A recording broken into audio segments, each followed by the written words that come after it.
ఇంకొక క్వశ్చన్, ఈ జెడ్పీటీసీ 565 జెడ్పీటీసీలు ఉన్నాయి సార్. ఎంపీటీసీలు ఈ సర్పంచ్ల జోలికేమో ఈ పెద్ద పెద్ద ఎమ్మెల్యేలు ఎంపీల కొడుకులు బిడ్డలు ఏం రారు.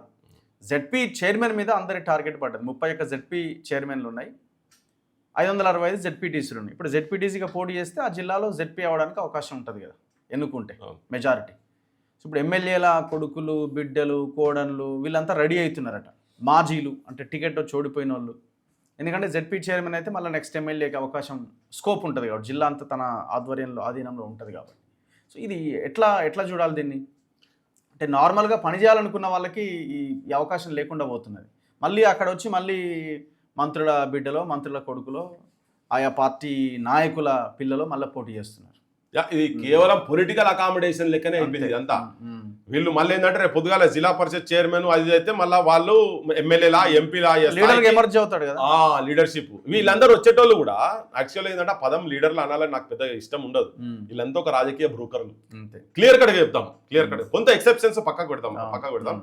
ఈ బ్రోకర్లు ఇక్కడనే యూత్ మొత్తం తయారై ఏం చేయాలి, యూనివర్సిటీలలో చదువుకున్న వాళ్ళు కొంత ప్రోగ్రెసివ్ థాట్ ప్రాసెస్ ఉన్నటువంటి యూత్ గ్రామాల మీద పడాలి.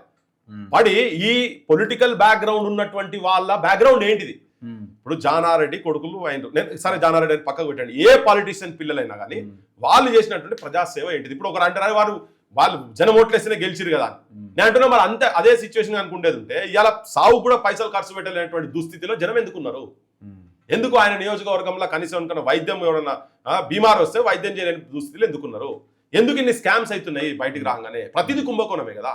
సో వీళ్ళు లంకల పుట్టినయే కనుక మెజారిటీ, మళ్ళీ అది కూడా చెప్తున్నా, 99% లంకల పుట్టిన రాక్షసులు అన్నట్టుగా వీళ్ళు అక్కడనే ఆ పెంపుదల అటువంటి దానిలే కార్పొరేట్ల దగ్గర పైసలు తీసుకొని వీళ్ళే కార్పొరేట్లు అయ్యే స్థాయి దాకా పోగలిగినటువంటి మనస్తత్వాలతోనే వాళ్ళు వచ్చి అక్కడ కూర్చున్నారు కనుక వాళ్ళు రేపు పొద్దుగాలు వచ్చినా కానీ ఈ జనానికి ఏం ఉపయోగపడదు. ఏ జెడ్పీటీసీ ఏ మంత్రి కొడుకు వచ్చి, ఏ మంత్రుల కొడుకులు కావచ్చు, ఏ ఎమ్మెల్యేల కొడుకులు ఇప్పుడు పాలిటిషియన్స్ ఆయన దగ్గర నా ఏరియాలో నేను బడులు మంచిగా చేసినా అని ఎవడన్నా వచ్చిందా?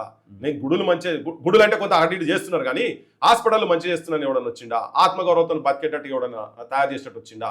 నా దగ్గర ఎంకామ్లో ఎంఏలో పీజీలు చదివినటువంటి వాళ్ళకు నౌకరి గ్యారంటీగా తీసుకొచ్చేటట్టుగా ఏమైనా స్కీమ్స్ తీసుకొచ్చి పెట్టినరా? పొద్దున్న లేస్తే ఏడ ప్లాట్లు అవుతాయి, ఏడ కన్స్ట్రక్షన్ అవుతున్నది, ఏడ ఇసుక లారీలు ఎన్ని లారీలు పోతున్నాయి, 100 లారీలు పోతే 2 లారీలను రాస్తాడు వాడు, 95 లారీలకు పైసలు లోపడేసుకుంటాడు. ఇట్లా ఏడ చూసినా కానీ వైన్ షాపులలో పార్ట్నర్షిప్ ఎంత ఉన్నది, జనాన్ని తాగిపియాలి, సంపిపియాలి. ఇప్పుడు ఆఖరికి గాంజాయి కూడా పల్లెలకు కిందాక